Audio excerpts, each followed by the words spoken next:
문재인 대통령은 왜 지방분권을 공약으로 내걸었을까요? 왜 지방자치단체를 지방정부로 부르겠다고 했을까요? 그것은 바로 복지국가를 만들기 위해서입니다. 실질적인 복지는 확실한 지방분권이 됐을 때 가능합니다. 지방자치의 원래 목적이 복지국가 건설입니다. 지방선거가 실시되기도 전인 1987년에 만들어진 우리 헌법에는 형식적인 지방자치가 단 몇 줄로 명시되어 있을 뿐입니다. 복지를 반대하는 세력들은 그 형식적인 내용을 악용하여 지방자치제도를 흔들어 왔습니다. 올 6월 지방선거에는 지방분권이 확실하게 명시된 개헌이 이루어져야 합니다. 그것이 복지국가로 가는 가장 빠른 길입니다. 전국자치분권 개헌추진본부 서울구청장협회 꼭 알아야 할 어제의 뉴스. 북한이 대화를 원하면 대화를 하겠다. 워싱턴 포스트는 펜스 부통령이 귀국행 비행기에서 북한이 비핵화를 위한 믿을 만한 무언가를 할 때까지 압박을 중단하지 않겠다면서 이 같은 입장을 밝혔다고 보도했습니다. 북한의 완전한 양보를 얻은 뒤에 대화가 가능하다는 기존 전략과는 달라진 점에서 큰 의미가 있다고 워싱턴 포스트는 분석했습니다. 비핵화를 위한 북한의 실질적 조치가 없는 한 북한의 경제 외교적 혜택이 없을 것이라는 문재인 대통령의 입장을 확인하고 외교적 해법을 지지하게 됐다고도 설명했습니다. 유럽을 방문 중인 매티스 국방장관은 북한의 적극적인 대화 제의 국면에 한미 관계의 틈이 만들어질 가능성은 없다고 강조했습니다. 압박과 대화가 병행되더라도 북한의 주도권을 허용하지 않겠다는 의지를 드러낸 겁니다. 북한의 사실상 남북 정상회담 제의 이후 만 이틀이 지나도록 트럼프 대통령은 침묵을 이어가고 있습니다. 한미 동맹의 통일된 대응 수위를 놓고 참모들의 대북 강원 메시지를 막판 조율 중이라는 분석입니다. 북한군 의장대가 김영남 위원장과 김여정 제1부부장 등 고위급 대표단을 맞이합니다. 북한 조선중앙TV는 대표단이 어젯밤 평양국제비행장에서 의장대 사열을 받았으며 당정군 등 주요 인사들이 대거 마중을 나왔다고 전했습니다. 고위급 대표단의 이번 남조선 방문은 북남 관계를 개선하고 조선반도의 평화적 환경을 마련하는 데서 의의 있는 계기로 됐습니다. 북한 노동당 기관지인 노동신문도 고위급 대표단 평양 도착이란 제목과 함께 관련 소식을 일면에 보도했습니다. 고위급 대표단의 방문이 관심과 기대를 불러일으켰다며 북한 현지 분위기를 전했습니다. 대표단이 문재인 대통령과 함께 북한 예술단의 공연을 관람한 소식도 보도했습니다. 분열의 역사에 정지부를 찍고 전업 높고 부흥하는 통일 강국을 하루빨리 일도 세우려는 민족의 묘문과 의지가 뜨겁게 맥받친 것으로 하여 어제 이낙연 국무총리가 초대한 오찬, 그리고 임종석 청와대 비서실장이 마련한 환송 만찬 소식도 비중 있게 보도했습니다. 김정은 위원장의 방북 초청에 대해 문재인 대통령은 여건을 만들어 성사시키자고 답했습니다. 북미 간 대화 분위기가 만들어져야 남북 정상회담도 성사될 수 있다는 뜻인 만큼 향후 북미 대화의 다리를 놓기 위한 우리 정부의 역할에 관심이 쏠리고 있습니다. 북한을 상대로 미국과의 대화를 설득하는 동시에 미국에는 북한 측의 진의를 전달하는 대화의 중재자 역입니다. 청와대 내에선 모처럼 조성된 대화 국면의 유지를 위해 대북 특사 카드가 적극 검토되고 있습니다. 남북관계를 개선시킬 수 있는 좋은 기회를 잡았고 이것을 영구적으로 정착시키기 위해서는 북미 관계를 개선시키는 그러한 과제가 남아있다고 생각합니다. 이를 위해서는 특사를 파견해서 북한을 설득하는 그러한 노력을 대북 특사로 우선 거론되는 인물은 대북 접촉 경험이 풍부한 서훈 국정원장입니다. 지난 2000년과 2007년 두 번의 정상회담에서도 당시 임동원, 김만복 국정원장이 회담 성사를 위한 대북 특사 역할을 수행한 적이 있어 더욱 그 가능성에 무게가 실리고 있습니다. 주무장관인 조명균 통일부 장관, 대통령을 지근거리에서 보좌 중인 청와대 임종석 비서실장과 함께 문 대통령 외교정책에 밑그림을 그린 문정인 특보도 거론되고 있습니다. 동시에 북미 간 의견 조율의 중요성이 지대한 정세의 특수성을 감안해 정의용 안보실장 카드에 주목하는 의견도 있습니다. 특사를 파견할 경우 그 시기는 평창 동계올림픽이 끝나고 한미연합훈련 일정이 시작되기 전인 3월 중일 가능성이 높아 보입니다. 예, 새로운 한 주가 시작됐습니다. 정말 새로운 희망찬 한 주가 시작됐습니다. 자, 나오신 분들 소개해드리겠습니다. 새가 날아든다의 민정수석 유명정님. 안녕하세요. 유명정입니다. 요즘에 부쩍 유명정님의 쓰임새가 많아지고 있습니다. 민정수석이기 때문에 그렇죠. 자, 팟캐스트계의 개망나니. 안녕하세요, 야수입니다. 딱 껌 좀 씹었다를 들었는데 네. 정말 신나게 살았더라 진짜. 그 정도는 해야지 좀 놀았다고 할 수 있는 그렇지, 거죠. 그렇지. 네. 사람이 돼가고 있는 일종의 야수 갱생 프로젝트. 너무 좋아요. 자, 다음에 새가 날아든다의 김효정. 받들겠습니다. 안녕하세요, 마차입니다. 예, 알겠습니다. 어서 오시고 저는 푸른나무고요. 신비도 최정민도 아닙니다. 새가 날아든다의 PD이자 사회를 보고 있는 푸른나무입니다. 반갑고요. 자, 오늘 할 말이 너무 많아서 다른 잡설은 빼고 바로 출발하겠습니다. 나라를 나라답게.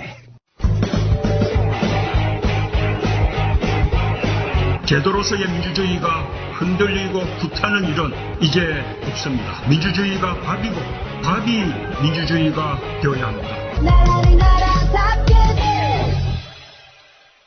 자, 지금 올림픽도 이제 시작이 됐고요. 여러분들 개막식은 다 보셨을 텐데 여러분들이 안 나오신 사이에 개막식이 일어나서 개막식 이야기는 뭐 다른 소요 방송에서 등 열심히 이야기해 주셔가지고 넘어가고요. 우리는 일단 급속도로 진행되고 있는 남북관계 이 부분에 대한 이야기를 한번 해보겠습니다. 다시 역으로 갈게요. 하도 이슈가 많이 쏟아지니까 뭘 묵혔다가 역을 할 수가 없어요. 가장 최근에 일어난 일부터 한번 복귀해보는 식으로 삼지연 관현악단의 서울국립극장 헤어림극장에서 열렸던 공연에 대한 이야기를 먼저 잠깐 하겠습니다. 제 체면을 봐서 단장의 제 체면을 봐서 앞선 가수들보다 조금 더 크게 박수를 보내주시면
일단 가장 화제가 된 건 아무래도 현송월 단장의 노래와 우리나라 소녀시대 서현 씨의 공동 공연 뭐 이런 것도 화제가 됐던 것 같아요.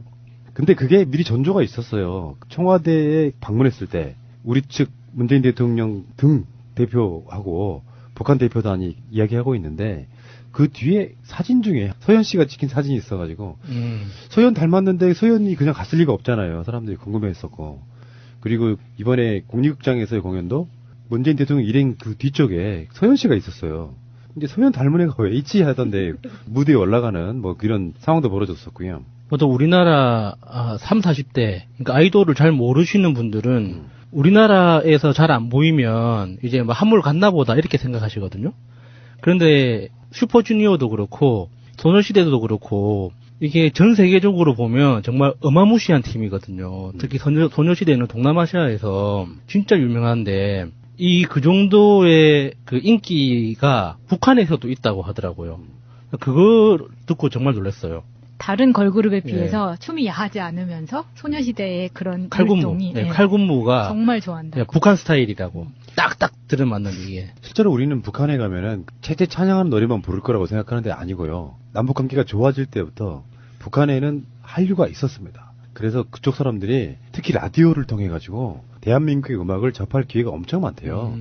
그래서 거기서 뭐 히트하는 노래 중에 최고로 히트한 노래가 제2의 계래요. 뭐 옛날에 뭐 7080만 듣느냐 이것도 아니고 웬만한 아이돌 가수들의 노래도 잘 알고 있다고 하니까 우리가 이제 북한을 바라보기를 막 꽉 막혀서 아무것도 모르는 사람들일 것 같지만 전혀 그렇지 않다. 그런 어떤 상징적인 장면이 아닌가 싶어요. 자, 그리고 그 현송월 단장도 노래를 불렀는데 그 반응이 공연 실황을 이렇게 저렇게 보신 분들은 아시겠지만 현송월 단장이 나와가지고 노래 한 곡 부르겠습니다. 딱 하니까 관중들이 이미 현송월은 몇 주 전부터 굉장히 익숙한 이름이 됐지 않습니까? 그렇다 보니까 사람들이 굉장히 많이 그분도 원래 노래 부르는 사람이거든요. 그래서 노래 불렀던 노래가 백두와 한라는 내 조국. 근데 그 노래가 막 나오니까 김영남 상임위원장이 눈물을 여러 번 훔치더라고요. 계속 눈물을. 옛날 생각도 나고 김일성과 같이 싸우던 시절부터 생각날 거예요. 그리고 저는 눈에 띄었던 게 백두와 한라는 내 조국이라는 그게 북한 측 표현되려면은 한나라고 하잖아요. 그래서 처음에 그 제목을 봤을 때 순간적으로 못 알아봤어요. 한나가 무슨 말이지라고 생각했는데 생각해보니까 그게 한라산을 말하는 북한식 표현이더라고요. 현송월 단장도 노래 부를 때 한라라고 정확히 발음하더만요. 백두와 한라는 내 조국. 근데 그 자리에서 지금 앉기를 현송월 단장이 우리가 마주봤을 때 맨 왼쪽에 그 다음에 김여정 부부장, 그 다음에 김영남 상임위원장, 다음에 문재인 대통령, 김정숙 여사 이런 순으로 가는데 그 장면 보니까 정말 뭉클하더만요. 네, 감동적이었어요. 특히 서현 씨 같은 경우에는 당일날 섭외를 했다고 하잖아요. 그러면은 리허설 할 시간도 없었다고 하고 그런데도 불구하고 적극적으로 나서준 점 그리고 이미 북측하고 다 조율을 한 상태에서 가장 만나고 싶은 걸그룹 연예인 그래서 서현이기도 했고 노래 자체가 전부 다 편곡을 여성 위주로 다 되었기 때문에 지금 나온 사람들이 다 가수가 여자였잖아요. 한 명 있었어요. 남자가? 그 나훈아 노래 불렀던 이 세상에 하나밖에. 근데 나훈아처럼 느끼하게 안 하고 굉장히 담백하게 하더만. 나훈아 씨 왜 느끼해요? 멋있다고. 아니 나훈아의 그 특유 캐릭터가 있기 때문에 북한의 남자 가수가 부르니까 맛이 안 나, 다시. 이 세상에 이런 느낌이 뽕기가 안 나고. 왜냐면 그게 북한에서는 뽕기가 예전엔 대표적이다 뭐 이렇게 들렸을 수도 있고. 뭐 굳이 이름을 붙이자면 북한 사람들이 그 공연당 같은 데 와서 노래 부르는 그 창법을 북방 창법이라고 해요. 클래식한 느낌이 좀 더 나지만 한국의 클래식하고도 좀 다른 뭔가 좀 스탠다드한 창법이잖아요. 근데 이게 남한에 와서 이번에 공연한 걸 보면은 무대 매너, 복장, 창법 이런 것들이 굉장히 많이 부드러워진 거죠. 문성근 씨 해설을 들어보니까 이게 창법이 8, 90년대하고는 확실히 달라졌다고 하더라고요. 이 약간 그 서양의 어떤 그 창법이 많이 녹아들어서 이 가사 전달력보다는 감정을 전달하는 데 더 치우쳐진 그래서 듣기에 편해졌다고 하더라고요. 그리고 무대 매너도 죽여주고요. 우리는 이제 보통 가사가 있는 노래만을 보게 마련인데 거기서 연주한 연주곡들이 있어요. 정말 세련됐어요. 제가 봐도 그렇고 전문가들이 봐도 그렇고 수준이 굉장히 높은 사람들이에요. 비화를 알려줄까요? 설 특집으로 나가는 방송이 하나 있는데 거기 보면 악기 다루는 사람들은 특히나 이제 막 피아노 치고 막 바이올린 막 그런 사람들은 그냥 일반적으로 그 악단 연습하지 않을 때는 보통 이제 노래 부르는 사람 있죠. 노래만 부르는 사람들은 손을 안 쓰잖아요. 밖에 나가서 일을 한대요. 그러니까 그게 직업이 아닌 거예요. 평상시 때는 가서 삽도 파야 되고 뭐 돈도 일해야 되고 하는 거예요. 근데 손을 다루는 악사들은 밖에 나가서 일을 안 시킨대요. 손이 망가져서 연주를 못 할까 봐. 북한에서요. 저는 공연 끝나고 나서 지금 되게 유명한 사진이 있는데 그 김여정이 문재인 대통령 손을 이렇게 양손으로 꼭 붙잡고 웃으면서 이야기하는 장면이 있어요. 보면서 어찌나 나 같은지 나라도 저랬겠다 막 이런 생각이 들면서 이 표정이나 이런 것들이 너무 천진난만하고 막 이런 모습을 보여주는 게 그냥 우리가 처음 봤던 그런 북한의 그런 이미지라던가 북한 어느 나라의 특사라던가 이런 이미지 뻣뻣한 이미지여서 많이 좀 요화시킨. 그 부분은 그게 나쁘다 이런 게 아니고 김여정은 북한으로부터 밀명을 받은 입장의 특사 같은 거잖아요. 요거를 문쿨 관점으로 보면 안 되고 사진 찍었을 때 그 표정들만 아빠 바라보듯이 하는 그런 느낌으로만 설명하면 안 돼요. 저는 그렇게 보고 일단 김여정 등 사실은 김영남 위원장이 대표인데 김여정에게 모든 포커스가 맞춰지는 모습이고요. 실권자이기 때문에 그럴 것 같은데 김여정은 정확히 말하면 북조선, 조선 민주주의 인민공화국의 왕조 국가의 일종의 공주인 거죠. 그렇죠. 그러니까 일반적인 실권이 없는 영국 같은 나라에서의 공주라면 의미가 없겠지만 실권자가 바로 자기 친오빠인 거고 김정일 왕조 때는 공주인 그런 거기 때문에 북조선의 왕의 여동생인 거죠. 김영남도 굉장히 조심스러워하고 어려워하는 게 눈에 보였었거든요. 네, 김영남 위원장은 그냥 형식적인 대표로서 판을 깔아줬다면 그 실질적인 정치적 메시지를 교류했던 건 김여정 부부장이죠. 예. 그래서 북한에서 온 공연당들은 육로를 통해서 경의선 쪽으로 차를 타고 들어갔고요. 그다음에 김여정 등 고위급 대표단의 일정을 한번 큰 것만 소개를 해드리겠습니다. 먼저 9일입니다. 전용기 편으로 인천국제공항에 도착한 후 평창으로 이동을 했고요. 평창 동계올림픽 개회식에 참석하고 문재인 대통령과 악수를 나눴습니다. 그리고 서울 워커힐 호텔에서 숙박을 했습니다. 10일에는 문 대통령 청와대 접견 및 오찬이 있었고요. 김정은 노동당 위원장이 특사 자격으로 문 대통령에게 친서를 전달했습니다. 조명균 통일부 장관 주최 만찬에 참석했고 문 대통령과 남북 여자 아이스하키 단일팀 경기 공동 관람을 했습니다. 11일에는 이낙연 국무총리 주최 오찬에 참석을 했고요. 북한 삼지연 관현악단 서울 공연을 관람했습니다. 이후 인천국제공항을 통해 북한으로 귀환했습니다. 예. 이제 뭐 4번 만났다 5번 만났다가 있는데 처음에 동계올림픽 개회식에 참석하기 전에 리셉션에서 한 번 만났어요. 리셉션에서 한 번, 개회식에서 2번, 다음에 청와대 접견 및 오찬에서 3번, 그 다음에 아이스하키 팀 단일팀 경기 공동 관람하면서 4번, 그리고 삼지연 악단 서울 공연 관람하면서 5번, 공식적인 석상에서 5번 만나요. 이런 일정 속에 김여정에 대한 세계적인 관심이 막 쏟아졌거든요. 가장 중요한 건 김여정이 들고 들어왔던 파란색 파일. 거기에는 이제 국무위원장이라고 대외적으로는 김정은 위원장을 지칭하는 그 파일이 들어있었고, 그 파일은 그 친서에는 무엇이 담겨있는지는 사실 공식적으로는 몰라요. 근데 모 언론들이 이제 그거를 뭐 알아냈네 많이 하는 것은 다 추측일 뿐이라고 생각해요. 이게 북한도 그렇고 중국도 그렇고 사회주의 사상을 기반으로 만들어진 국가가 우리 일반적인 나라들하고 정치 시스템이 다르니까 도대체 그 호칭이 뭐가 그렇게 대단하고 차이가 있는지에 대해서 좀 의아할 수 있어요. 그런데 북한은 노동당이 있고 그 노동당이 조선민주주의인민공화국을 세운 거거든요. 그러니까 나라 위에 당이 있는 거예요. 그래서 김영남 그 상임위원장이 이제 우리나라로 치면 대통령인 거고 그 대통령 위에 당 대표가 따로 이제 나라의 주인의 개념으로 하나 더 있는 거거든요.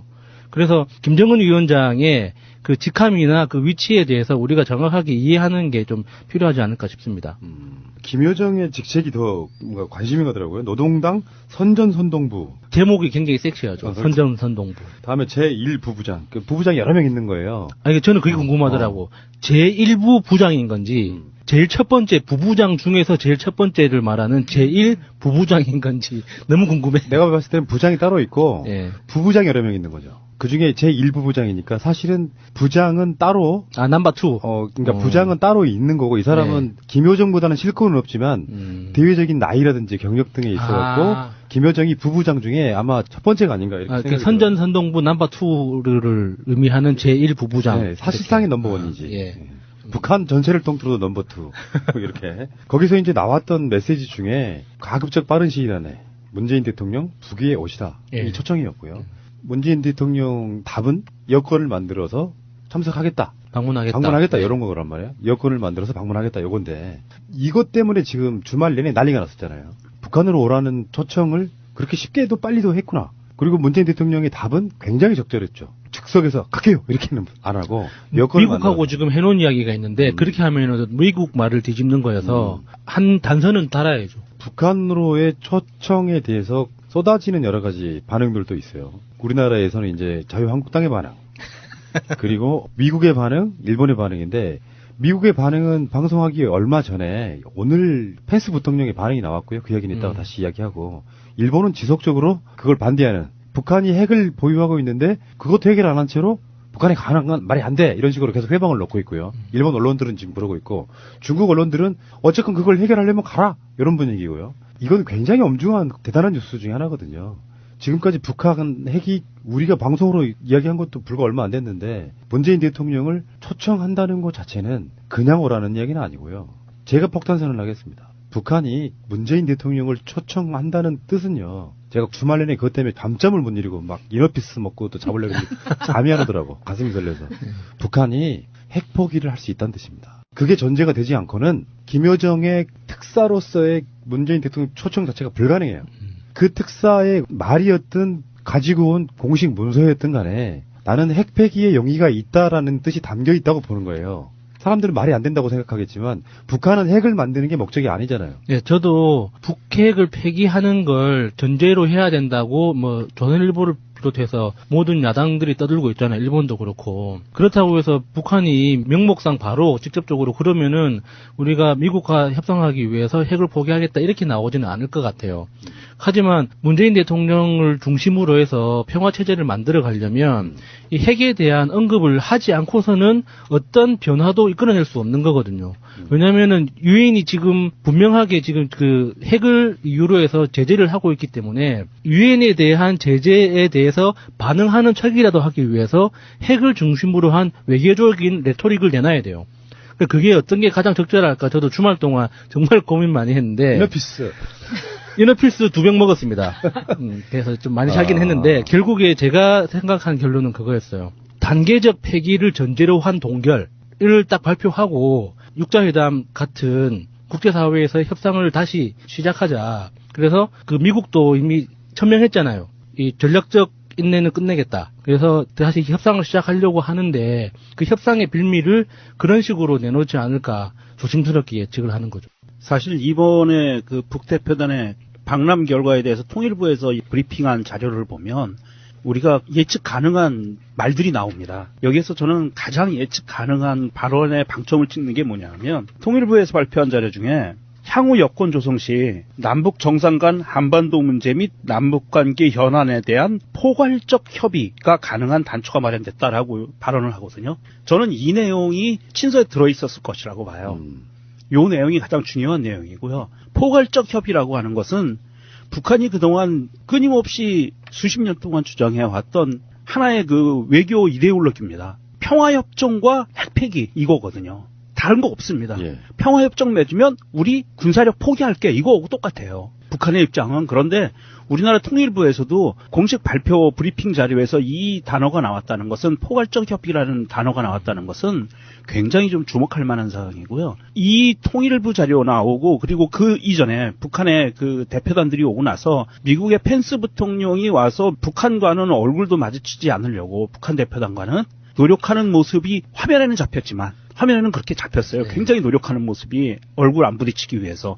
그렇지만 북한 대표단이 친서를 전달하고 대통령을 초청하고 하는 단계에서 나온 내용들이 미국과 공유가 되고 펜스와 트럼프가 끊임없이 전화통화를 하고 나서 나온 결론은 포괄적 협의. 이 부분에 대해서 어느 정도 이거는 진전이 돼가는 모양새가 보이는 거거든요. 저쪽 자유한국당이나 이런 수구 세력들 입장에서 보면 뭔 개소리 할지 모르겠는데 사실은 김여정이라는 특사가 내려왔다는 거 그리고 김정은의 신년사도 우리가 봐왔다시피 김정은의 목표는 핵 개발이 아니에요.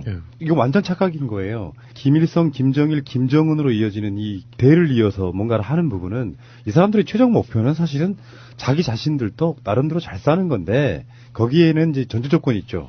일단은 체제 보장이라고 생각이 들고요. 그렇다고 해서 그쪽 사람들이 뭐 김정은 다음에 또 자식이 나와서 또 뭐 대를 이어가서 뭔가를 한다 이런 것은 속마음은 그럴지 모르지만 그런 차원이 아니라 결국에 6.25라고 하는 것은 사실 북한과 미국이 싸운 거거든요. 전쟁이 그렇다고. 그래서 아직도 휴전 상황이잖아요. 정전 선언을 한 적이 한 번도 없어. 전쟁이 지금 멈춘 지가 수십 년 됐을 뿐이야. 그런 상황에서 북한은 북한에 대한 이해도가 떨어지는 정권이 들어서거나 그러면 막 북한 불바다 만들어버릴 수도 있고 뭐 온갖 이야기들이 다 나오잖아요. 그러니까 우리들 입장에선 이렇게 보시면 되죠. 동남아시아나 아프리카 같은데 정말 약소국인 나라가 미국 같은 데서 헛기침 한번 하면 막 흔들흔들해요. 그러니까 자기들 자위적으로 핵을 만든 건 누구나 다 아는 사실인 거고 그 상황에서 핵을 우린 쥐고 있을 거야. 이건 절대 포기 못해. 이게 아니고 이제 핵을 다 만들었으니까 카드로 써먹어야죠. 그러면 친서를 갖고 오거나 어떤 그 서로 간의 대화에 있어가지고 문서로 명기는 안 했을 수도 있어요. 그렇지만 모든 뉘앙스가 이럴 수 있다고. 그 모든 걸 다 포기할 수 있습니다. 핵 포기란 말을 안 해도 모든 걸 다 포기할 수 있다고 표현하면 거기에는 핵이 자연스럽게 포함되는 거죠. 그런 관점으로 펜스의 반응. 펜스가 한 말이 난 더 훨씬 단초가 됐는데 평창 이후에 남북 대화를 지지한다. 미국도 북한과 대화할 준비가 돼 있다가 펜스가 가장 최근에 지금 내놓은 메시지거든요. 그럼 뭐예요 그게? 청와대의 문재인 대통령은 여건이 만들어지면이라는 단서를 단 이유가 미국이 또는 국제사회가 거기에 대해서 긍정적으로 생각하면이란 뜻이거든요. 엄밀히 따지면. 근데 그 상황에서 펜스가 이런 메시지를 내놓는다는 건 이미 김여정과 문재인 대통령과 미국 측이 문재인 대통령 초청 메시지가 나온 이후에 긴밀하게 서로가 협의가 된 발언이라고 봐요. 그렇죠. 예. 그러니까 핵포기란 말을 굳이 하지 않아도 우리는 다 포기할 수 있다. 미국과 대화를 하고 좋은 결과를 낼 수 있다면이라고 두루뭉술 말해도 다 알아먹는 거죠. 오, 재밌네요. 우리가 김여정 제1부부장이라고 이야기하는 이 김여정 씨가 당선전 선동부 제1부부장이잖아요. 당선전 선동부라는 게 북한에서 얼마만큼의 위치를 가지고 있는지 사람들이 잘 생각을 못해요. 그냥 뭐 부부장 차관급보다 조금 낫겠다라고 생각을 하거든요. 그런데 북한은 야수님이 얘기한 것처럼 당은 곧 국가예요. 당과 국가가 동일체거든요. 그 상황에서 당을 움직이는 조직이 크게 두 개가 있습니다. 하나는 당 생활지도하고 당 정책지도 두 가지로 구분이 돼요. 북한에서는. 그 중에 당 정책지도 빼고 당 생활지도에 또 두 개가 큰 핵심 부서가 있는데 하나는 뭐냐 하면 당 조직지도부, 또 하나는 당 선전선동부가 있어요. 그래서 조직지도부는 뭔지 알겠죠. 조직을 만들어고 구성해서 유지해 나가는 거고요. 당 선전선동부가 어떤 역할을 하냐면 옛날부터 김정일의 측근 직속 부서였어요. 김정일의 직속 부서. 무슨 말이냐 하면 이 당선전선동부가 갖고 있는 것은 핵심은 요겁니다. 당선전선동부는 북한 전체의 공산주의, 사회주의의 사상과 이념을 확립하는 이데올로기를 확립하는 부서예요.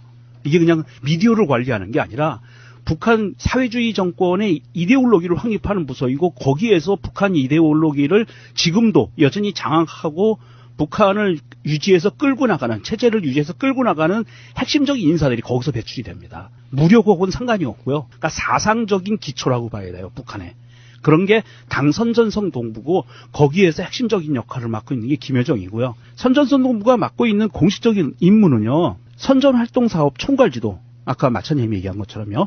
그다음에 사상교육 및 출판물 통제, 국내외 출판물 검열 등의 기능을 수행하고 있어. 그러니까 북한의 전체적인 사상을 총괄하고 있는 거예요. 굉장히 핵심적인 부서고 김정일의 측근 부서였기 때문에 김정은의 핵심 부서이기도 해요. 박정희 정권 때 북한으로 특사가 가는데 보통 우리 양기부장 정도가 가서 그 정도로 대남 대북 특사는 굉장히 비중이 높은 사람들인데 서열이 사실상 무시되는. 그렇죠. 김여정이 직접 내려왔다는 건 그만큼 중요한 내용을 들고 온 거거든요.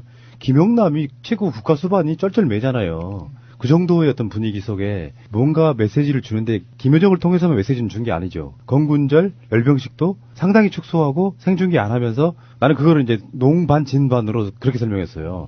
우리도 할 건 하지만 북한의 평창올림픽에 대해서 그 영향을 주지 않겠다도 있지만 한미 군사 연합 훈련을 소규모로 축소해서 해줘. 우리도 했으니까 라고 이렇게 상대적 명분의 무게를 맞춰주는 게 아닌가라는 생각할 정도로. 그리고 삼지연 관현악단의 공연도 보면은 북한의 체제랑 관련 있는 노래는 싹 뺐다고 하니까. 네, 가사도 많이 바꾸고 했다고. 그러니까 엄청나게 적극적으로 뭔가를 하는 거. 이따 다시 나오겠습니다만 그 와중에 어느 미친놈들이 김일성 가면을 들고 뭐 응용을 하네 말 이런 개소리 하잖아요. 이건 아닌 거고. 어쨌건 그렇게 되면 이제 특사가 김여정 부부장이 왔는데 우리나라에서 특사를 누구를 보내야 될 거냐. 벌써 그 이야기 나온 것 중에 지금 김홍걸 민화협 위원장이 한 말 있어요. 우리나라도 그러면 임종석 실장이나 이낙연 총리 정도는 가야 된다. 어떤 그 무게에 있어가지고. 명정님 보내면 딱 좋은데. 우리 민정수석이 가면 되는데 뭐. 임종석 실장도 방점이 찍힐 수 있을 만큼 비중이 있는 사람이지만 저는 또 다른 사람도 생각을 하거든요. 그 부분은 사실은 이제 아직은 공직에 나서지 않은 사람 중에서 특사가 움직일 확률도 사실은 있어요. 뭐라고 말하기는, 꼭 집어 말하기는 좀 어려운 부분이 있는데 문재인 정부에서 공직이 아닌 사람이 움직일 수도 있어요. 말씀을 하십시오. 누구? 문성근? 괜찮다. 아니, 진짜 괜찮다. 예, 문익환 목사님 아들이면. 저는 비슷한데, 문성근 씨하고, 정도로 생각을 하고. 최소한 많은 실권을 쥐고, 대통령의 뜻을 어느 정도 알아서 주거니 받거니 할 수 있는 정도의 인물이 가야 된다고 보고, 북한이 받아들이기에도 정치적 비중이 있거나, 공식 직함을 맡고 있거나, 문재인 대통령의 뜻을 잘 전달할 사람, 이런 분위기라고 보면은, 투트랙으로 가야 돼. 삼지연 악단이 와서 하면, 벌써 누굽니까? 최문순 지사 같은 경우는 이제 마라톤 대회 같은 걸 평양에서 개최하는 뭐, 행사에 지금 관련이 돼 있잖아요. 그러니까 문화 행사, 문화 교류가 계속 돼. 아래에서는, 밑바닥에서는. 그리고 위에서는 북핵 해결을 위한 프레임 자체는 사실 맞지 않는 거지. 북한 입장에서 보면. 북한은 북핵 해결이 아니고 자기들 생존권에 관련해서 어떤 그 협상에 있어서의 키를 잡아야 되니까 그러면 한국에서 누가 가든 간에 어떤 사람이 가서 서로 주거니 받거니 하는 과정에 미국과의 긴밀한 소통 같은 걸 통해 가지고 물론 미국만 한다고 되는 건 아니지만 미국을 제외한 다른 나라는 사실 여식행위예요. 북한에 그렇죠. 대한 대북 제재가 트럼프가 한마디 하면 돼. 북핵을 포기한다고 하니 풀어준다 이런 관점으로 가고 트럼프 입장이라는 것도 사실 그렇거든요. 취임하자마자부터 계속 일성을 내왔던 것들이 북한의 핵 문제잖아요. 근데 이게 가시적 성과가 보이면 트럼프의 세계적 리더십이 올라가요. 그리고 내실을 추구할 수가 있어. 그거 김민석 원장의 아이디어인데 미국이 북한을 개발할 수 있는 어떤 이권 같은 게 온다 그러면 서로 간에 금상첨화인 거예요. 트럼프가 제일 좋아하는 방식이 아닐까요, 그게? 사실 그 국제사회에 트럼프가 할 수 있는 지금 현재 상태에서 할 수 있는 얘기가 굉장히 많아요. 트럼프 입장에서는 어떤 부분이냐면 거봐 제재하니까 통하잖아. 압박하니까 통하잖아. 이거를 트럼프는 자기의 그 업적으로 내세울 수 있어요. 현재까지. 그리고 지금 트럼프가 펜스를 통해서 이야기한 것처럼 미국 입장에서는 올림픽 이후에 대화까지 남북 대화까지 서로 대화하는 대화 국면을 지지해라고 이야기하는 것은 북한이 더 이상 ICBM이나 핵 개발을 하지 않고 대화의 국면으로 나오면 미국의 입장에서는 만약에 그 반대이라고 하면 더 강한 제재가 들어가겠지만 미국은 현재 올림픽이 끝나는 순간 제재는 원상복귀가 될 거예요. 대북 제재는. 그리고 해상봉쇄라든지 뭐 이런 계속 얘기를 흘리고 있거든요. 하지는 않으면서 지금 말만 흘리고 있어요. 그런 것을 보면 실제로 미국의 입장에서는 북한이 제재에 의해서 대북 제재의 효과를 자기들이 봤다라고 효과를 인정을 하면서 계속 제재를 가는데 대화에 나오면 풀어줄게라는 메시지를 명확하게 보내는 거거든요. 그리고 트럼프는 자기 업적이에요. 이제는 북한과 대화가 돼서 평화협정 체결까지 포괄적 협의, 이 포괄적 협의 단계까지 나가면 트럼프 재선됩니다. 노벨상도 생각해 볼 수 있습니다. 그렇죠. 제가 과감하게 양보해 줄게 내가. 김정은의 핵 개발에는 핵 개발로 그걸로 끝이 아니고 하나가 더 있었던 거죠. 이 핵을 이용한 국제사회로의 개방이에요. 네. 그 목적이 있기 때문에 우리가 만약에 너무 빨리 치고 나가는 개념으로 우리 지금 이 방송의 메시지가 북 핵 포기라고 하면 처음에 아마 지금까지 어떤 상황을 들으시는 분들 입장에선 너무 빨리 치고 나가니 할지 모르겠지만 그 목적이니까 분위기 그렇게 만들고 10년사부터 계속 분위기를 띄워왔던 거라고 보거든요. 그러니까 지금 이따가 다시 이야기가 나오겠습니다만 자유한국당 등등의 반응이나 논평은 사실상 쓰레기에 가까운 겁니다. 굳이 말하지 않아도 그러니까 현실을 너무 무시하는 거죠. 핵이 못할 거야라는 전제로 놓고 논평이 나오니까 쓰레기 같은 논평이 나오는 거예요. 예. 김정은에게는 핵이 목적이 아니다 이렇게 말씀드리고 싶고 자유한국당의 논평을 한번 얼마나 쓰레기인지를 한번 보겠습니다. 이거는 마차님의 이쁜 목소리로는 느낌이 안 와서 우리 개망관님 목소리로 듣겠습니다. 느낌이 확 오네. 아우 장제원 아우. 핵개발 축하 사절단에 불과한 문재인 대통령의 방북은 명백한 이적 아우 씨발로. 제 소리야. 예, 첫 주에 벌써 여기 나오죠. 다시 제대로 읽어줘요. 이것도 뭐 우리가 이거 예, 들으시는 분들이 내용을 정확히 아셔야 되기 때문에 자유한국당 장제원의 논평. 핵개발 축하 사절단에 불과한 문재인 대통령의 방북은 명백한 이적 행위임을 경고한다. 문재인 대통령은 어제 북한 예술단 공연을 함께 관람한 것을 비롯해 북한 김씨 왕조 세습 공주님을 2박 3일 동안 무려 4번이나 모셨다. 4번을 모시는 동안 북핵의 핵자라도 꺼내 보았는가? 잠깐만요. 대통령이 하는 이런 외교적 행위가 이적 행위라고요? 이거는 거의 내란선동죄에 버금가는 그 죄를 짓고 있어요. 장제원이가. 그렇게 따지면 예전에 박근혜의 아버지 박정희로부터 시작해서 많은 사람들이 이적 행위를 엄청나게 하셨네요. 그 박근혜의 러브레터는 어떻게 할 거예요? 그러니까 김정일한테 보냈다는 그 러브레터는. 아니 김정일 위원장 만나서 사진도 찍었잖아. 네. 또 어떡할 건데? 대통령이 방북하면 이게 이적 행위면은 노무현 대통령, 김대중 대통령의 방북도 다 이적 행위였네요. 그 다음에 2박 3일 동안 무려 4번이나 모셨대요. 높임말은 지들이 아니, 쓰고. 손님이 오면 모시는 건 맞죠. 왜 손님을 모신다고 하지? 그러면 손님을 그냥 대충 치르니? 이게 무식한 새끼. 4번 모시는 동안 북핵의 핵자라도 꺼내 보았는가? 그거는 외교적인 거기 때문에 니들은 당연히 몰라도 되는 거야. 핵자를 꺼내는 것도 순서가 있고 단계가 있고 때와 장소가 있는 것이지. 손님이 오자마자 니들 핵은 이렇게 말하면 미친 새끼 진짜. 아니 이번에 박람한 북한 대표단 중에요. 우리가 전혀 이름이 알려지지 않은 사람 중에 한 명이 은근히 껴서 왔다 갔거든요. 그 사람이 누구냐면 김정일 전 위원장의 비서실장 했던 사람이 왔다 갔어요. 김창선이라고. 네. 네. 대통령 비서실장 했던 사람이 왔다 갔거든요. 뒤에서 핵자 얘기가 오고 갔는지 너는 솔직히 할 필요도 없다 장재원이야. 자 다음. 뿐만 아니라 문재인 정권의 국무총리, 비서실장, 국정원장, 안보실장 등 핵심 인사들은 앞다투어 북한 김씨 세습공주를 알현하며 식사 대접 경연을 벌였다고 한다. 국무총리가 주최한 만찬도 있었고요. 비서실장 만찬도 있었고, 국정원장이나 안보실장 이런 사람들이 이제 거기에 참석하고 그랬는데, 이렇게 따지면은 정말 웃긴 거예요. 일본의 왕, 영국의 왕, 이런 사람들이 가족들이 오면은 이렇게 세습공주라고 말할 수 있습니까? 똑같아요. 왕조 국가인 걸 어떡하냐? 아니 그리고 문재인 대통령이 중국에 가가지고 혼밥 홀대를 받았다고 그렇게 관광되고 난리 치르던 사람들이 외국에서 정상급 인사가 왔는데 혼밥하면 안 되잖아요. 독일 대통령이 문재인 대통령과 똑같은 것을 중국에서 보여주는데 혼밥이라고 보도하는 언론은 없었죠. 다음. 도대체 무엇을 위해 우리 국민들의 생명을 핵으로 위협하고 있는 집단의 수괴들을 이토록 지극정성으로 모시는 것인가? 이들에게서 북핵 폐기를 통한 진정한 평화를 얻을 수 있다고 믿는 것인가? 믿어. 정권을 위한 대접인가? 국가를 위한 대접인가? 이 논평이 얼마나 쓰레기 같냐면은 한 번도 진지하게 한반도의 평화에 대해서 고민해 본 적이 없는 새끼들의 아주 정말 말초적인.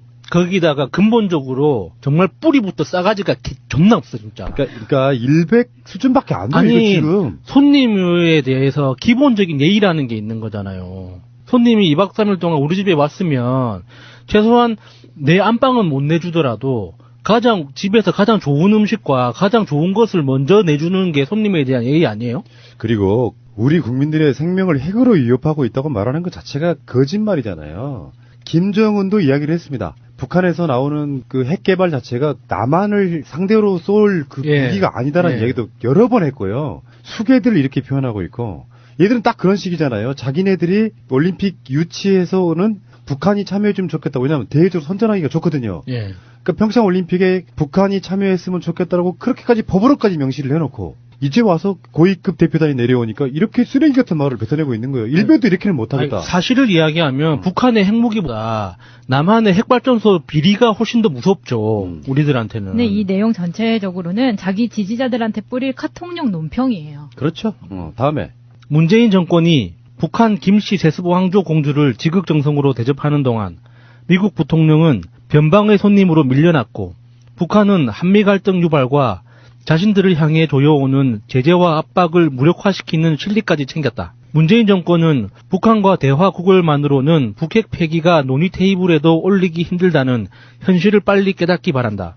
북핵 폐기가 전제되지 않은 대통령의 방북은 핵개발 축하사절단에 불과하며 이는 명백한 이적 행위임을 강력하게 경고한다. 볼 수가 없네. 왜 짱돌이라도 들고 한번 길거리로 나와보지. 미국 부통령은 변방의 손님으로 밀려났고, 북한은 한미 갈등 유발과 자신들을 향해 조여오는 제재와 압박을 무력화시키는 실리까지 챙겼다.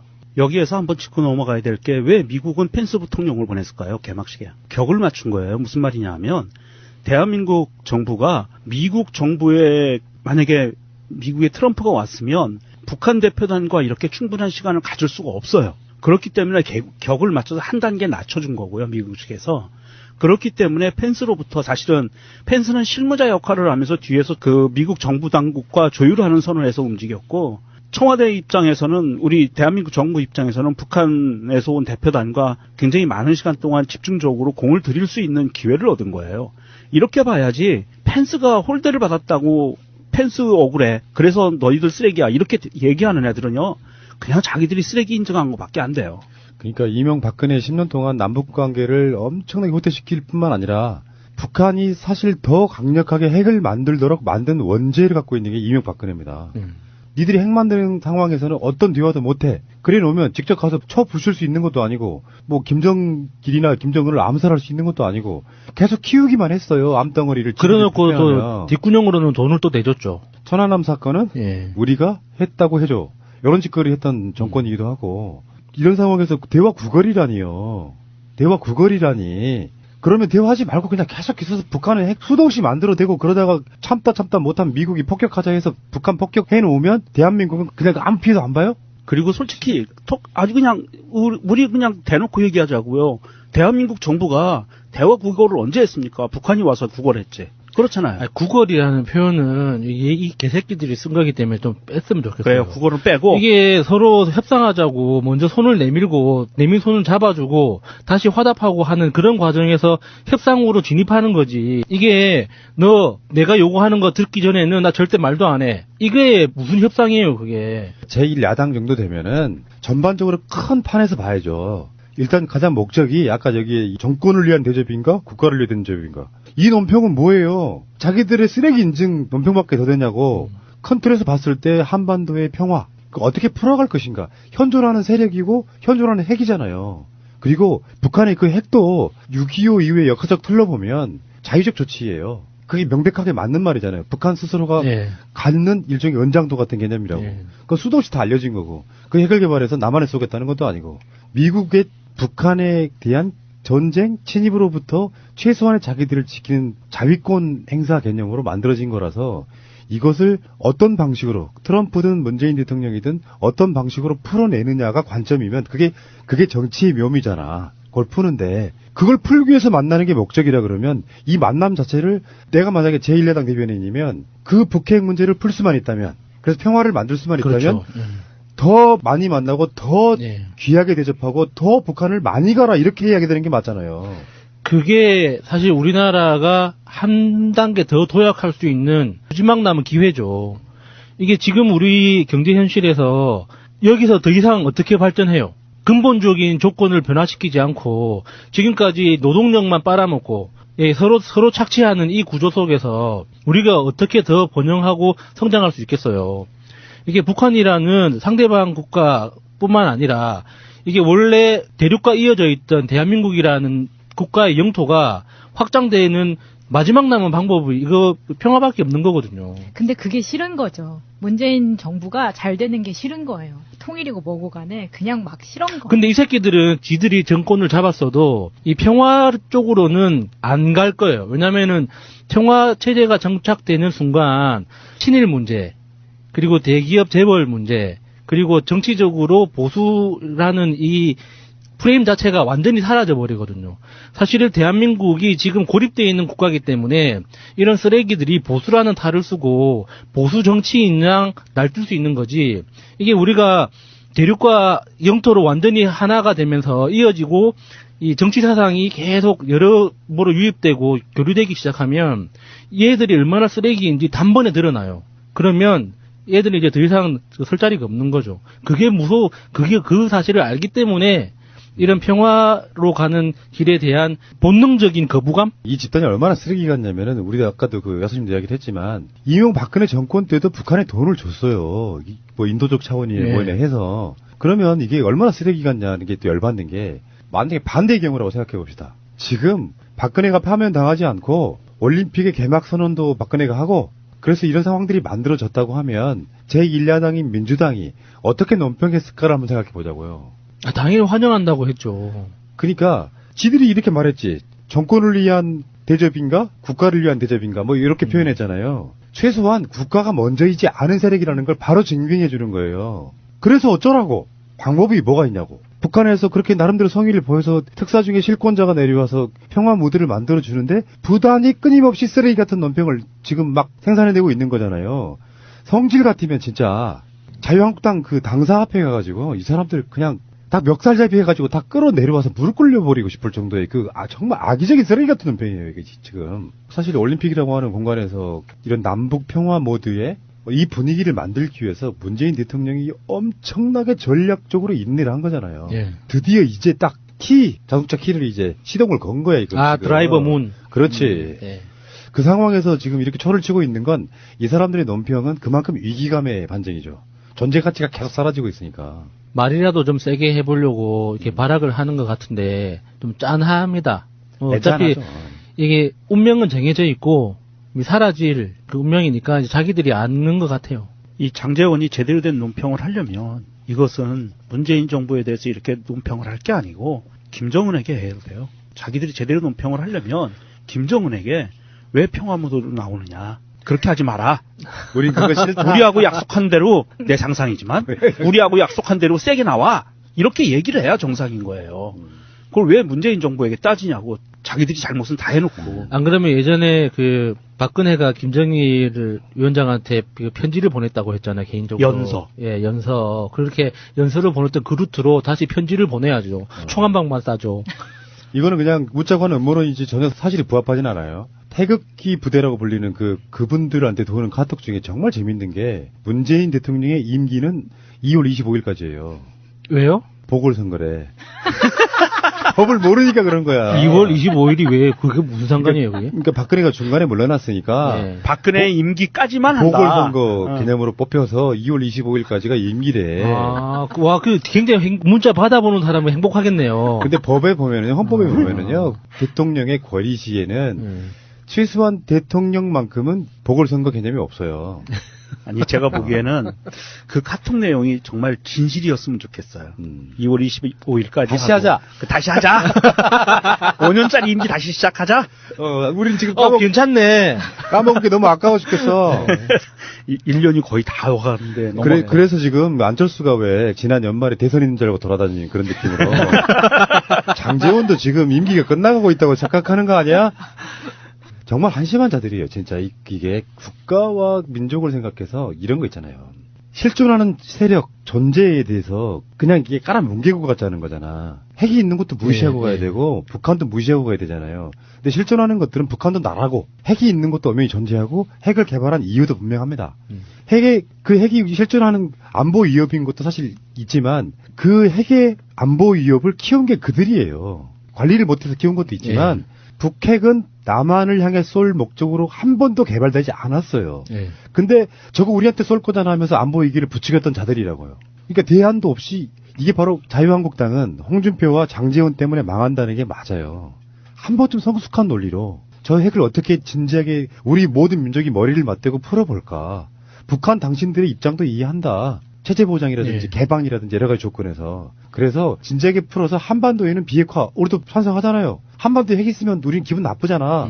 단 자의적으로 그렇게 만들어진 것을 얼마나 민족적으로 큰 틀에서 풀어낼 것인가에 대한 고민이 단 한 줄도 없는 이런 쓰레기 같은 논평을 하고자 빠졌다. 정말 분노스럽다 이렇게 말씀드리고 싶어요. 국가와 민족 이런 이야기까지 확대하지 않더라도 그냥 우리 각 개인이 앞으로 먹고 사는 문제에 대해서 정말 제대로 살고 싶으면 평화체제가 반드시 필요한 거예요. 이게 있으면 좋다가 아니라 있어야만 하는 거거든요. 우리가 그동안 겪어본 적이 없기 때문에 상상하지 못하고 있는 거예요. 지금 우리가 국민소득 4만 달러 시대를 열겠다고 역대 정권이 아무리 떠들어도 왜 4만 달러를 도달하지 못하느냐. 기본적인 평화 시스템이 정착되지 않고서는 더 이상의 성장이 불가능하거든요. 그러니까 나의 성장을 위해서라도 평화는 필요한 거예요. 이게 멀리 역사의식, 정치, 국가, 민족 이런 거 생각 안 해도 돼. 나를 위해서라도 평화는 반드시 필요한 거예요.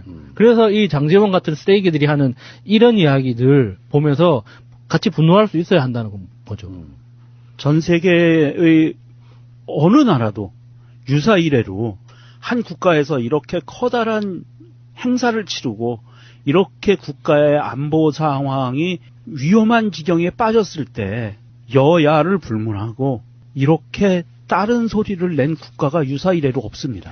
집권 세력이 아니라고 자기들이 집권하지 못했다고 국가에 존망이 걸리고 국가에서 이런 큰 대형 행사가 열리는데도 불구하고 그거에 대해서 계속 어깃장만 놓는 나라는 없었어요. 하물며 미국도 안 그래요. 북한도 안 그렇고, 북한은 당연히 하나밖에 없으니까 안 그렇고, 미국도 안 그러고요. 일본도 안 그러고요.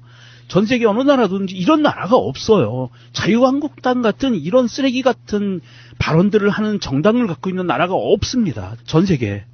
이건 정말 대한민국으로서 굉장히 큰 수치예요. 민주주의가 가장 발달해 간다는 대한민국의 입장에서 정말 가장 수치스러운 정당을 하나 갖고 있는 거예요. 그 순간순간 같은 언어를 쓰고 같은 뿌리라는 거를 느낄 수 있는 장면들이 몇 가지가 있었는데 그 중에서 저는 꼽아보자면 고위급 대표단하고 오찬할 때요. 김영남 상임위원장이 이렇게 얘기를 합니다. 역사를 더듬어 보면 문씨 집안에서 애국자를 많이 배출했다. 문익점이 붓대에 목화씨를 가지고 들어와 인민에게 큰 도움을 줬다.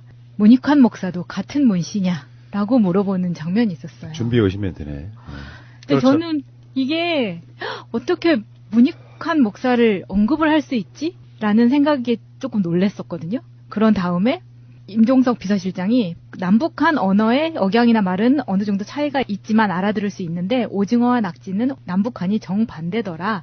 이렇게 이제 약간 재밌는 이야기로 네. 이렇게 분위기를 만들기는 하는데 지금 이전만 해도 문익환 목사나 문성근 대표를 언급을 하는 것, 공식석상에서 언급을 하는 것 자체가 막 되게 힘들었다가 갑자기 대통령과 남북한이 한자리에서 저녁을 먹으면서 문익환 목사와 같은 문씨냐고 물어보는 것 자체, 그리고 대통령이 네, 맞습니다. 그 동생분인 문동환 목사를 지난해에 뵈었습니다라고 대답하는 그 장면 자체가 너무 이게 드라마틱한 거예요.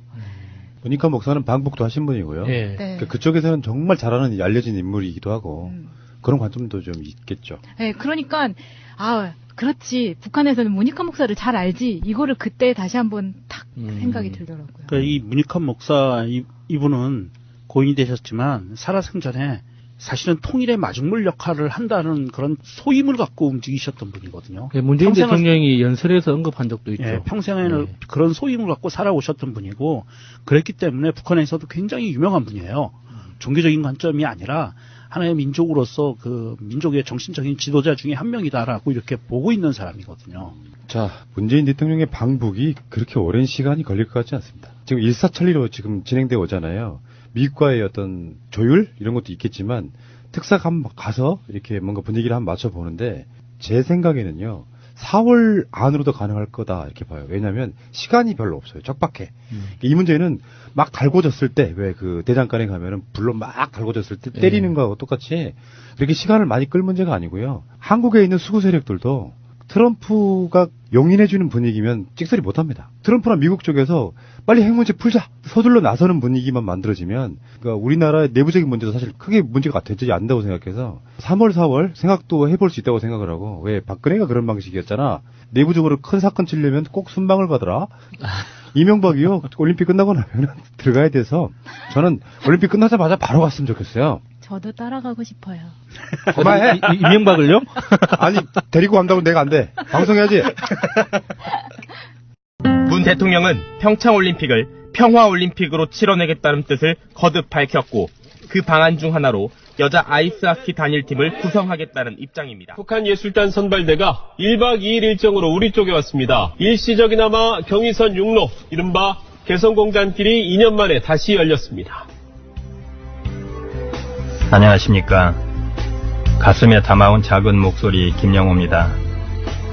남북 단일팀이 꾸려지고 북한 예술단의 공연이 서울과 강릉에서 펼쳐지는 평창 동계올림픽이 드디어 오늘 개막합니다. 이번 평창 동계올림픽에서 남과 북의 하늘과 바다 그리고 땅이 실로 오랜만에 활짝 열렸는데요. 스키 선수팀은 비행기를, 북한 예술단원은 배를, 사전조사단은 경의선 육로를 타고 남과 북을 오갔습니다. 개성공단에서 의류 공장을 했던 일성랩부처 이은행 대표는 이 모습을 보며 누구보다 마음이 뜨거웠는데요.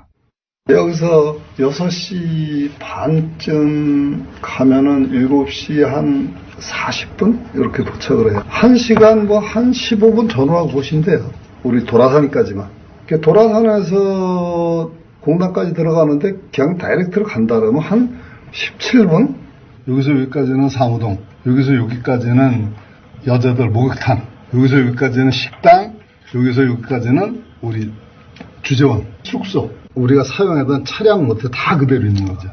현송월 북한 예술단장이 내려온 경의선 육로를 통해 10년 동안 개성공단으로 출퇴근했던 이은행 대표. 그는 현재 면목동의 작은 사무실에서 회사를 꾸려가고 있었습니다. 우리가 찾은 그의 사무실에는 2년 전 갑작스러운 개성공단 폐쇄 조치로 허겁지겁 챙겨온 완제품들이 걸려 있었습니다. 이게 지금 혹시 개성공단을 만들어 왔던 옷 아니에요? 그러면 이거 타고서 만드는 거죠. 지금 만들어 놓은 것도 공장 안에 많이 있겠네요. 40만 장 쌓여있죠. 40만 장이요? 명절을 지내고 이제 출하를 하려고 우리만 해도 어마어마하게 쌓였어요. 완제품이. 근데 9시부터 오후 5시까지 8시간 딱 주는데 거기 있던 그 고정 당직자 1명, 여기서 1명, 그 다음에 기사 1명, 3명이 가가지고 5톤 차에다 죽어라고 실어봐야 얼마나 싫겠어요. 밥도 못 먹거든. 그러다 보니까는 그냥 맨몸으로 입은 옷만 떨렁떨렁 입고 온 거죠. 공장에서 짐을 챙길 수 있었던 시간은 단 8시간. 2016년 2월 10일 박근혜 전 대통령은 일방적인 구도 지시로 개성공단을 닫습니다. 당시 124개 기업 2천여 명의 남측 근로자와 기업인은 하루아침에 공장과 일자리를 잃었는데요. 개성공업지구 지원재단의 김진양 이사장은 그날의 일을 상처라고 말합니다. 입주기업들은 일주일만 장을 달라. 정부는 안 된다 그래요. 다시 입주기업들이 또 호소합니다. 절절하게 요구를 해요. 그러면 일주일이 길다면 3일만 달라 그래요. 눈물로 호소해요. 3일만 달라. 그곳에는 내 모든 것들이 있다 그래요. 전 재산을 거기에 다 투자한 사람들이잖아요. 그럴 줄 알았으면은 3일만 언지를 더 일찍 줬었더라도 고가의 장비, 고가의 원부자재, 완제품, 폐물, 뭐 여러 많은 최소한 기업의 14년 역사를 기록한 그류들만이라도 좀 갖고 나와야 되지 않겠습니까? 3일도 시간을 안 줘요. 그러면서 이미 결정이 났기 때문에 협조를 해달라. 그게 끝이에요. 그때서야 기업들은 난리가 나죠. 울며 불며 이럴 수가 있느냐. 국가가 우리를 버렸다. 그리고 오후 5시에 언론에 발표가 됐어요. 그게 상처예요. 상처. 속이 문드러지는 거. 하지만 2년이 지난 오늘도 별다른 대책이 없기는 마찬가지입니다. 그날 하루만이었을까요? 생각해보면 지난 2년간 그런 거예요. 그래서 공단 입주기업 분들은 말입니다. 많이 아팠어요. 대부분 아파요. 왜냐? 속이 상하기 때문에. 나오고 나서 뭐 들어놓은 사람들도 많죠. 다 포기를 해야 되니까. 한 1년 지났을 때 대부분 다 병원 다니고 있더라고요. 그게 참 웃기는 거가 시화공단에다가 공장 털을 주니까 거기에 하라는 거야. 자, 돈 있어요? 자, 털을 준다고 봅시다. 월세를 내야 되는데 월세를 뭘로 내요? 공장을 가동을 해야죠. 봉제 인원을 끌어올 수가 있나요? 두 번째는 여기에서 그렇게 비싼 제품을 브랜드가 구매를 할까요? 발주서를 주고? 이건 이치에 안 맞는 거예요. 그 지옥 같은 그 생활을 밤에 잠을 자요? 못 자요. 아직도 나는 거실에서 잡니다. 아직도요. 총 피해액 1조 5천억 원. 정부 보상액은 단 5천억 원. 7,700여 개 협력업체에게도 피해를 줄 수밖에 없는 상황. 가장 가슴 아픈 것은 가족 같은 직원을 챙기지 못했다는 겁니다. 여기서 결혼해가지고 애가 26살 먹은 애 그 집도 있고 그러니까 그 딸내미나 아들내미가 전부 나를 다 알죠. 한 10년 이상 되면은 그 직원들도 그 마음이 굉장히 심지가 굳은 사람 아니에요? 어떻게 보면 젊음을 요구해서 다 불살른 사람들인데. 근데 내가 없으니까 뭘 어떻게 해줄 수가 없는 거야. 쌀 한 대박 사줄 능력도 안 되니까. 우리 직원이 참 부지런한 친구가 있는데 새벽 5시 반이면 5톤 차를 여기서 시동을 걸고 가는 거예요. 그걸 안 볼래? 안 볼 수가 없잖아요. 그걸 10년을 했다고 생각을 해보세요. 그 친구는 단 하루도 결근한 적이 없어요. 그런 사람들을 전해보낸 거예요. 개성공단에 가서 10년 근무하고 나오니까 일자리도 없어. 갈 데도 없어. 먹고 살 길 막막해. 개성공단의 SD 코퍼레이션에서 근무했던 근로자 신윤순 씨도 막막한 현실을 토로했는데요. 현재 직원들이 그 개성에 근무하던 사람들이 아직도 이제 자리를 못 잡고 이제 노가다나 내지는 이제 일당 같은데 찾아다니는데 사람이 거의 한 3분의 1 정도는 지금 현재. 그 다음에 이제 일용직으로 거의 다니는 사람이 한 3분의 1. 그 나머지 이제 직장생활 정상적으로 한 사람들이 약 한 3분의 1 정도. 그런데 지난 1월 9일 입주기업과 근로자에게 새로운 기대가 움트기 시작했습니다. 민심과 대세가 합쳐지면 촌심이라고 했습니다. 이 촌심에 받들려서 오늘 이 북남 보육국 회담이 마련됐다고 저는 생각하고 있습니다. 우리 민심은 우리 남북관계가 화해와 평화로 나가야 한다는 강한 열망을 갖고 있다는 것도 저희가 분명하게 잘 알고 있습니다. 개성공단 입주 기업과 근로자들은 새벽부터 임진각 통일대교를 찾아 성공적인 회담을 응원했습니다. 그날 새벽에 입주기업 여러 대표님들이 임진각 그 통일대교에 나가가지고 응원을 했어요. 새벽에 나가서 6시 반쯤 모여가지고 현수막 문구가 뭐냐면 남북 고위급 회담의 성공을 기원합니다. 얼굴이 색이 달라요. 진짜 뭔가 될 거다라는 분명한 확신 같은 희망을 보이더라는 것이죠. 그래서 얼굴들이 지금은 밝아졌어요. 개성공단 재가동 시 재입주 의향 95%, 심지어 개성공단 입주 기업 중 38%는 아무런 상황 고려 없이 무조건 재입주할 것이라고 밝혔는데요.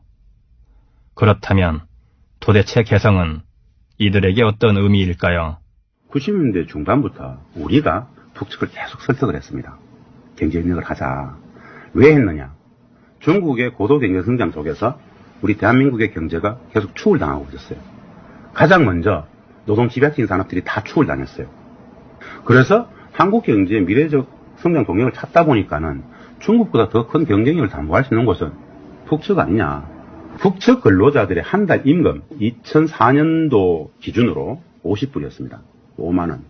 여기에 2004년 기준으로 연장, 야간, 특권을 다 해서 그들이 실질적으로 받아갔던 한 달 임금이 얼마냐? 7만 원입니다. 아침에 자재를 실어보내면 내일 저녁이면 출고하는 차에 그 완제품 실려 납품을 합니다. 지금 그런 시스템을 가지고 있는 데가 서울서 부산도 안 돼요. 그래서 개성 문을 닫고 이렇게 보니까 인프라 시설만 하던가면 우리나라 기업이 경제 활로가 터질 수 있는 것은 그것밖에 없지 않느냐. 그런 생각을 하게 되더라고요. 스톱된 상태에서 뒤돌아보니까 저기밖에 없다.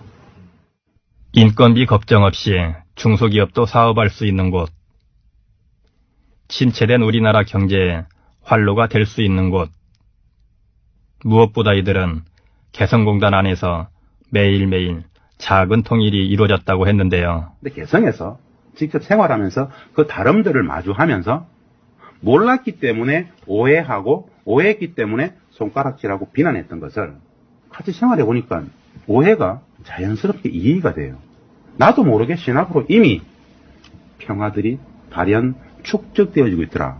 그래서 개성공단을 보면 매일매일 작은 통일이 이루어지는 기적의 공단이란 말들이 그 평화의 가치로서 얘기를 하는 겁니다. 방사포 1000여 기가 그 개성공단 100만 평 내에 있었다는 겁니다. 그게 19km인가 25km를 뒤로 뺐다는 거예요. 개성공단에서 서울역까지가 59km인가 그렇대요. 그런데 그 방사포는 사거리 안에 들어온다는 거예요, 서울이. 그렇게 있으면서 그 방사포가 그만큼 빠지는 것만 해도 안전지대였고,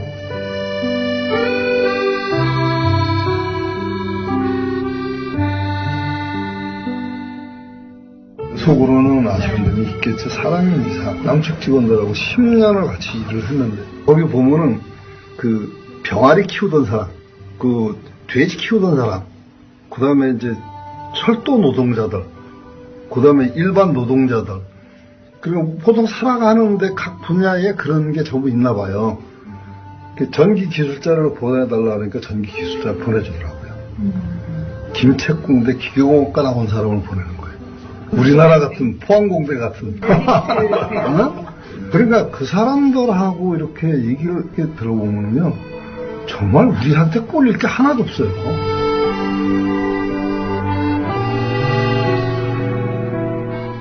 우리 직원들이 보통 한 20년에서 28년 근무를 했어요. 개성공단 다시 돌아가면 들어와라. 우리 임직원들하고 우리 생활터전을 들어가고 싶어요.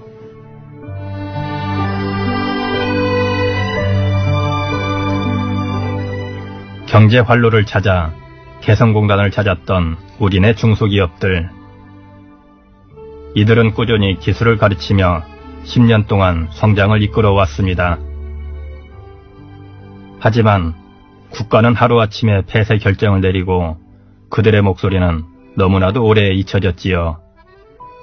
평창 동계올림픽이 개막하는 오늘, 성공적인 남과 북의 평화올림픽이 되기를, 다시 한번 경의선 육로가 열려 개성 땅을 밟을 수 있기를 이들은 간절히 기다리고 있습니다.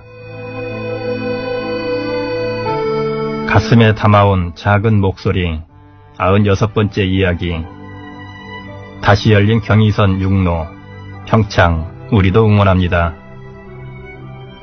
지금까지 구성의 박선영, 연출의 천효진, 저는 김영우였습니다.